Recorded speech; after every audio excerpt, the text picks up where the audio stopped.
ลำบากด้วยความจนยากจำจากพ่อแม่มาไกลคิดฮอดเต็มทนความจนบังคับจิตใจเกินโลดสายตา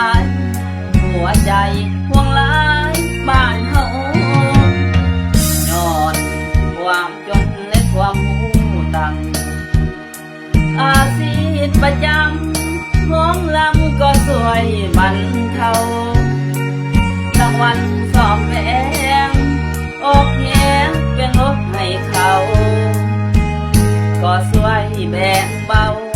ชีวิตนี้เป็นไปได้ดีอกดีใจได้มาพบหน้าจำตาพ่อแม่เอาอาลุงป้าตอนหับประทานพี่น้องสาวลาวเลี้ยงข้าวเลี้ยงปลาอาหารถือเป็นลูกหลานกับคำบ่เหลือประคุณฝากเสียงนี้ไว้ในดวงจิตแทนเพลงยากนี้ให้คิดด้วยว่าทำบุญนักห้องคนจน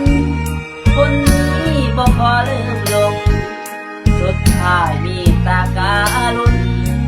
บุญคุณขอจำจนได้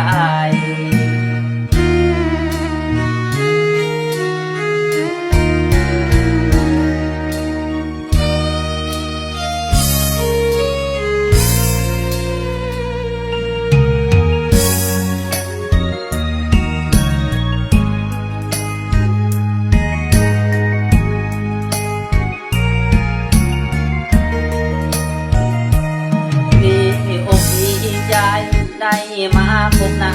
จำตาพ่อแม่เอาอาลุงป้าก่อนหับประทานพี่น้องสาวลาวเลี้ยงข้าวเลี้ยงปลาอาหารเธอเป็นลูกหลานกับคำบ่เหลือประคุณฝา